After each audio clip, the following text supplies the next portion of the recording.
तो हेलो दोस्तों, कैसे हैं आप लोग। आज का वीडियो बहुत ही इंटरेस्टिंग होने वाला है। आज हम लोग सिलेबस से जेई के सिलेबस से थोड़ा हट करके आज हम लोग कुछ बहुत ही अलग चीज़ पे बात करने वाले हैं।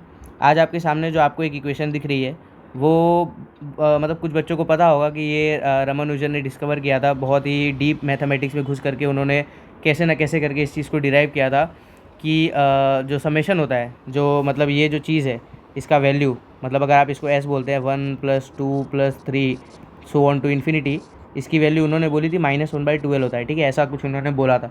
बट यार जब इस क्वेश्चन को मैंने पहली बार देखा तो मेरे भी खुद के होश उड़ गए, क्योंकि यार मेरे को लगा कि ऐसे कैसे हो सकता है। बट फिर भी जब मैंने इसको अपने ढंग से सॉल्व करने की कोशिश की ना, तो मैं आपको बताऊंगा अपना तरीका। जिस तरीके से मैं जब आंसर निकालने गया तो मुझे -1/12 तो नहीं मिला, मुझे नहीं मालूम ये कैसे डिराइव हुआ। ठीक है, बट जब मैंने सॉल्व किया तो मुझे जो आंसर आया वो आया -1/8 आया।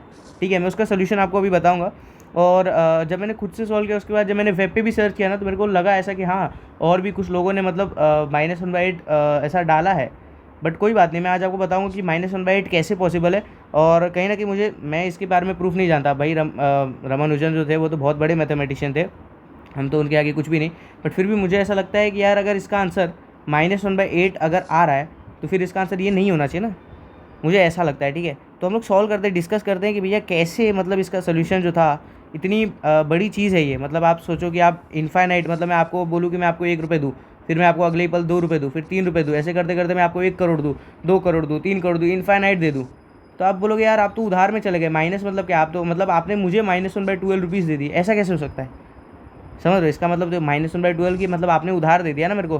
तो आज हम लोग उसी को बस सॉल्व करने वाले हैं। ठीक है, तो मैं सोल्यूशन करता हूँ इसका कि कैसे मैंने पहुँचा कि -1/8 जो है वो इसका सही आंसर बनता है। ठीक है, तो आप ऐसा पकड़ लो कि मान लो आपका जो सम है ऐसा, ठीक है ना, n = 0 से या कह दो 1 से इन्फाइनाइट तक जा रहा है। ठीक है, n, तो इसको आप कैसे लिखोगे, इसको आप ऐसे लिखोगे ना, 1+2+3+4 सो ऑन टू इन्फिनिटी तक जा रहा है। ठीक है, कोई दिक्कत नहीं। अच्छा, एक काम करो, इस नंबर ऑफ टर्म्स को बढ़ा दो। ठीक है, इस नंबर ऑफ टर्म्स को आप बढ़ा दो, 4+5+6+7+8+9+10 ऐसे कर दो। ठीक है, अब अगर आप ऐसा करो कि जो पहला टर्म है, ठीक है, अगर आप ध्यान से देखेंगे तो ये 3 है, ठीक है, ये 6 है और ये 9 है। ठीक है, तो अगर आप इनको मिडल टर्म्स पकड़ेंगे ना, इनको मिडल टर्म्स पकड़ के इनके आजू बाजू वाले टर्म पकड़ेंगे ना, तो आपको पता चलेगा कि ये जो मल्टीपल है ये 3 का मल्टीपल आएगा कुछ। तो ये 3 के टाइप का होगा, ये भी 3 के टाइप का होगा, ये भी 3 के टाइप होगा। क्यों? अरे क्योंकि जैसे देखो मान लो ये 6 है, ठीक है, तो उसके पहले वाला नंबर अगर 5 है और ये अगर 7 है, तो ये 3k+1 है। ठीक है, और ये 3k+2 टाइप का होता है, या फिर आप कह दो 3k-1 टाइप का होता है, दोनों भी चलता है। ठीक है, और ये 3k है। तो जब आप इन तीनों को ऐड करेंगे ना, तो आपको पता चलेगा 3k तो ये 9k+3 टाइप का हो जाएगा। समझ रहे हो, तो मतलब ये हमेशा मल्टीपल ऑफ, क्योंकि भाई 9k+3 तो 3 से डिवाइड हो जाएगा ना। समझ रहे हो, नहीं समझे, तो ऐसा होता है। अब मैं अगर इसको सॉल्व करूँगा ना, तो मैं क्या करता हूँ कि जो ये समेशन है आपका n = 1 से लेकर के इन्फिनिटी तक, मैं या फिर एक काम करता हूँ ना, इसको मैं बदल देता हूँ। ये n = 0 तो नहीं होना चाहिए, 1 होना चाहिए। ठीक है, 0 भी चलेगा, ऐसी कोई बात नहीं, 0 भी चलेगा, 0 भी चलेगा, बट 1 से अपन करते। ठीक है, या फिर रहने देते इसको। ठीक है, रहने देते। तो अगर आप देखेंगे ना, ये n आप क्या करो, 1+2+3+4 कितना हो जाएगा आपका, 3 2 5 9 हो जाएगा ये। ठीक है, और फिर 5+6+7 कितना हो जाएगा आपका, 5+6+7 आपका हो जाएगा 11 7 18। ठीक है, 18 हो जाएगा। और फिर ये कितना हो जाएगा, 19+8 27। ठीक है ना, 27 सो ऑन। ठीक है, ऐसे जा रहा है। मैं बता दूँ, 9 है, फिर 18 है, फिर 27 है, फिर नेक्स्ट 36 होगा, फिर नेक्स्ट 45 होगा, ऐसे ये चलता जाएगा। ठीक है, अब आप क्या करो, अब आपको ऐसे करना है कि n = 1। देखो मैं नहीं जानता कि अभी मैं आपको बहुत सारी चीज़ बताऊंगा मैथ्स के बारे में इस वीडियो में लास्ट में ही। ठीक है, तो तब तक के लिए आप स्टे ट्यून। और अगर आप 9 इसमें से कॉमन ले लेते हो ना, 9, ठीक है, तो क्या होगा, 9 की जगह पे आप 1 लिख दो। ठीक है ना, यहाँ से मैंने 9 कॉमन लिया, 9 1 लिख दो, 18 की जगह पे 2 लिख दो, 9 2 18, 9 3 27। समझ रहे हो, मैं खाली ब्रैकेट बना रहा हूँ एक, और 9 4 36, 9 5 45 सो ऑन टू इन्फिनिटी। ठीक है, अब मेरी बात ध्यान से सुनो, अब आप मेरी बात ध्यान से सुनो। ठीक है, आप कभी भी स्कूल में ये क्वेश्चन तो किया रहेगा, जेई वाले बच्चों तो किए रहेंगे। जैसे आपको दिखता है √3 प्लस ऐसे करते करते जा रहा है। ठीक है, √3 प्लस ऐसे करते करते जा रहा है, सो ऑन टू इन्फिनिटी। तो आप बोल देते हो ना, इसको अगर सॉल्व करना है तो आप ऐसे कर दोगे ना, आप बोलोगे √3 प्लस इस पूरे चीज़, ये भी तो वाई ही है, ये भी तो वाई ही है, ऐसे ही आप सॉल्व करते हो ना, y² = 3 + y, ऐसे ना।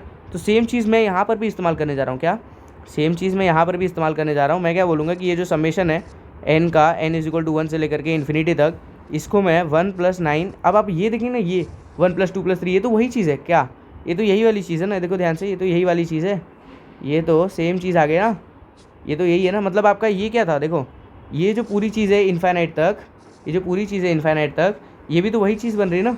तो आप यहाँ पर भी ये उठा के लिख सकते हो ना, इस पूरे जगह पे ये उठा के लिख सकते हो, समझ रहे हो कि नहीं। तो बस मैं उतना ही बता रहा था कि यहाँ पर भी आ जाएगा same, n is equal to 1 से लेकर के इन्फाइनाइट तक n ऐसा आ जाएगा, ठीक है। अब अगर आप सॉल्व करेंगे तो आपको देखो, अगर मैं इसको एस बोल देता हूँ, ठीक है, किसको मैं एस बोल देता हूँ, एस बोल देता हूँ किसको, n इज इक्वल टू 1 से लेकर के इन्फाइनाइट तक n, ठीक है। ऐसे में अगर बोल दूँ तो ये s हो गया इज इक्वल टू 1 + 9 s हो गया, ठीक है। अब आप इसको सॉल्व करेंगे तो 1 इज इक्वल टू -8s आपको आ जाएगा, and s is nothing but -1/8। भैया ये कैसे हो गया, ये तो डिनाई कर दे रहा है ना, मतलब ये तो बोल दे रहा है कि भैया रमानुजन वाला जो आंसर आया था, और मैं मजाक नहीं कर रहा, ये जो है ये 10वीं का बच्चा भी कर सकता है, अगर उसको थोड़ी भी अच्छी मैथ्स है उसकी, तो 10वीं का बच्चा भी, 10th क्लास का बच्चा भी इसको कर देगा। बोलेगा हाँ यार ऐसे ऐसे करेंगे तो अपने को ऐसा आना चाहिए, क्योंकि इसमें कुछ भी देखो ना, कुछ भी। अब जो रमानुजन ने जो प्रूफ किया था उसमें उन्होंने बीटा फंक्शन लगवाया था और बहुत सारा अलग अलग फंक्शन का उन लोगों ने इस्तेमाल किया था, ठीक है। बट अगर ये ऐसे सॉल्व करना रहे तो फिर कोई भी बच्चा भी सॉल्व कर सकता है, ठीक है। तो अब भाई देखो मेरे हिसाब से जो आंसर है वो तो -1/8 है। और अगर आपको लगता है कमेंट्स में, ठीक है, मैं 100% श्योर नहीं हूँ कि ऐसे होगा नहीं होगा, क्योंकि अगर आप देखेंगे बहुत पहले ऐसा हुआ था कि लोग जो है वो ऐसा लाइक √-5 था, ठीक है, और फिर मल्टीप्लाई में था √-3। तो कुछ लोग बोलते थे कि ये √15 आएगा, तो कुछ लोग बोलते थे नहीं ये -√15 आएगा। पर बाद में जाके पता चला, अब देखो बाद में क्या हुआ कि कुछ लोग बोले ब्रैकेट मल्टीप्लाई हो जाएगा तो -5 × -3 कितना हो जाएगा, √15 ऐसे बोलने लगे। बट बाद में पता चला कि यहाँ पे एक नया चीज़ आता है, मतलब आप ऐसे कर ही नहीं सकते, ऐसे आप कर ही नहीं सकते, ये रॉन्ग है, ये रॉन्ग स्टेप है, ठीक है। आपको करना कैसे था, √5 आयोटा करना था, फिर √3 आयोटा का, आयोटा के बारे में आप पढ़ेंगे, आयोटा क्या होता है, √-1 होता है, ठीक है, ऐसा होता है। फिर आपको पता चला कि अच्छा इसकी वैल्यू तो -√15 आती है, समझ लो। तो कभी कभी क्या होता है मैथ्स में ऐसे बाद में पता चलते हैं कि नहीं ऐसे सॉल्व नहीं कर सकते, ये रॉन्ग स्टेप है या ये रॉन्ग मेथड है, तो ऐसा बाद में अपने को पता चलता है, ठीक है। तो हो सकता है इस मेथड से जो -1/8 आ रहा है वो इन फ्यूचर जा करके पता चल जाए कि नहीं ऐसे अपन स्टेप नहीं कर सकते थे, अपन इसको एस नहीं पुट कर सकते थे या कुछ नहीं कर सकते थे। बट अभी जब तक प्रूफ नहीं है तब तक ये भी एक सोल्यूशन है। मैं आपको ये कह रहा हूँ कि क्यों, क्योंकि आपने भाई क्या किया है, कुछ गलत तो स्टेप किया नहीं, आपने 3k के मल्टीपल सारे बना लिए, फिर आपने अच्छा इसकी खास बात मैं बताऊँ कि अगर आप 5 के मल्टीपल भी बनाएंगे तो भी आपको सेम आंसर आएगा। मतलब आप 5 को पकड़ लो, ठीक है, 5 को पकड़ लो और ये पूरे ग्रुपिंग कर दो, ठीक है, इतनी की ग्रुपिंग कर दो ऐसे, ठीक है। तो इसकी वैल्यू आ जाएगी आपको कितनी पता है, 5 3 कितना हो जाएगा, 5 9 13 12 12 13, हाँ तो 25 आ रहा है ये, ठीक है। और फिर जब आप यहाँ पे 11 और +12 करेंगे ना तो इसकी वैल्यू आपको कितनी आ जाएगी पता है, इसकी वैल्यू आपको 50 आ जाएगी 100%।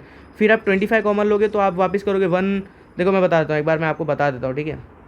ये इसकी खास बात है, ठीक है, ये इस मेथड की खास बात है कि 2-3 स्टेप से, अब देखो ये 1 + 2 बच रहा है ना, तो इसको 3 लिख देता हूँ मैं यहाँ पे 3, और इसको मैं s बोल देता हूँ, 3 + 25 1 + 2 + 3 अगेन इन्फाइनाइट तक, ठीक है।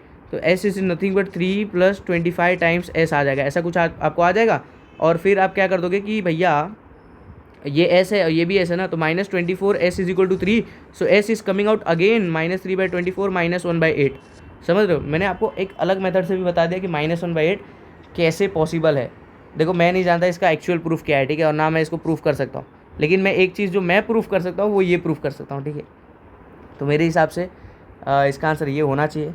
और मैं कतई भी ये नहीं कह रहा हूँ कि मैं भाई रमानुजन से ज़्यादा जानता हूँ या मुझे रमानुजन से ज़्यादा आता, भैया वो बहुत बड़े मैथमेटिशियन है, मैं अपना सोल्यूशन खाली रख रहा हूँ, ठीक है।